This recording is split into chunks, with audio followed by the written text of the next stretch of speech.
Today we're going to be making these peach habanero pig shots on the Golden's cast iron mini Kamado. I'm Johnny, this is View to a Grill, and the first thing we're going to need to do is start our fire. I find the easiest way for me to start my fire is using these little fire cups. And on top of that, we'll put our Weber chimney starter filled with lump charcoal. While the fire is getting started, it's a good time to prepare our pig shot filling. For the filling, I'll be using peach preserves, some Bernie brand Habanero rodeo hot sauce, Philadelphia whipped cream cheese, some Kinder's brown sugar rub, green onions, and a habanero pepper. Get yourself a bowl and put in 2 tablespoons of peach preserves, 8 ounces of whipped cream cheese, tablespoon of your favorite sweet rub, 1 tablespoon of your favorite hot sauce,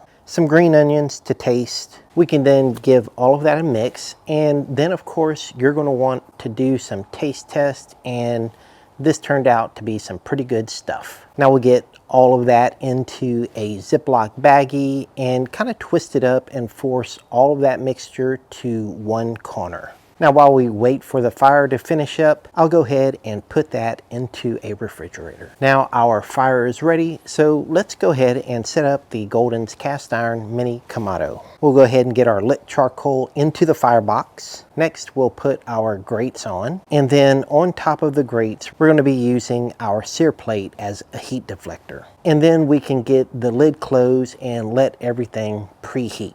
Now, while our Golden's cast iron Kamado is preheating, let's put together our pig shots. The sausage we're going to use for our pig shots is from Snake River Farms, and it is the Habanero Pepper Jack sausage, made from American Kurobuta pork. The bacon that we're going to use is also from Snake River Farms, and it is made from American Kurobuta pork. And if you would like some of these Snake River Farm products for yourself, check out the link and discount code below. Now here's a closer look at that sausage out of the package, and this sausage is also made from American Kurobuta. We're going to use the sausage as a base for our pig shots, and you're going to want to cut those to about 1/2 inch thick. Now that I have that cut, we can take a closer look at that cross section, and you can see the habanero peppers and some cheese slices. Now when using the bacon to wrap your pig shots, you can either leave them as a whole slice, or you can cut them in half like I did and just use 1/2 slice of bacon. The difference is that if you use a whole slice of bacon, it's going to take a lot longer for your bacon to render. Using a 1/2 slice, it's a lot faster, and I think you get a better chew as the end result. Now we can get all of those wrapped, and here's a good shot of what they look like on the rack. Now I have my filling out of the refrigerator, and I'll just cut the corner off of the bag. And once I have that done, I can start filling in each cup. Now this filling will expand, and you run the risk of losing the tops of your filling if you fill them too high. So I like to fill mine almost to the top of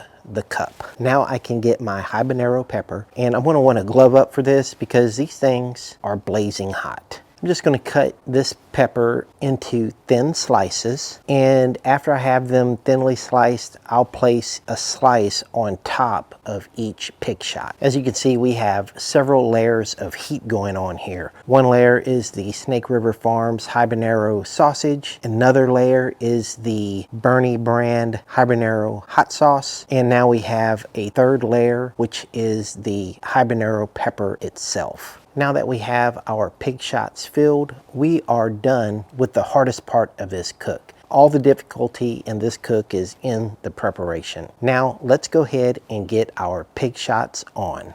I'll go ahead and take some more of that Kinder's brown sugar rub and sprinkle it right on top and close the lid. I have my Golden's cast iron running between 325 and 350 degrees Fahrenheit. This Golden's cast iron mini Kamado runs a pretty even heat distribution, so I don't feel the need to have to rotate these pig shots at all. After about 30 minutes, I'll just take a peek to see how they're doing. And they still need a little more time, so we'll check them again in 10 minutes, take a look, and they still need a little more time. And then at 50 minutes in, the bacon has rendered to my liking. So now it's time to take the pig shots off. Now that the pig shots are done, it's time for my favorite part of the video, and that is the taste test. And check these out. Take a look at that. These things are looking beautiful already. We have several layers of sweet and heat going on, and that last little bit of layer is going to be our Mike's Hot Honey. Take a look at this close up. You can see the habanero going on in there with the green onions. These are perfect one bite appetizers. Here we go. Let's take a bite. Now know that I am not a big spicy heat guy. I'm pretty much a wimp when it comes to how I can tolerate heat. But that first bite, it was hot, but not so hot that I couldn't take it. Here is my second pig shot. I'm still doing pretty good. And my third pig shot, still handling it. And then my fourth, and I can start feeling the accumulative heat building up right now. Now pig shot number 5 was a different story. That one hit me right in the back of the throat, and yeah, I could feel that one the whole time. My nose is starting to get runny. I'm starting to cough. And then the 6th pig shot, that kind of sent me over the edge. And here are my toothpicks, and at this point I had to tap out. Now hey, what can I say? I am not a huge spicy heat guy, but these things were incredibly awesome. I loved them. I ended up eating them all later on in the day, and maybe paid for it the next day. Come on, ice cream. Now, if you haven't already subscribed to my channel, go ahead, take a minute and subscribe to my channel. Thanks for watching A View to a Grill. I'll see you guys next time. Take care, y'all.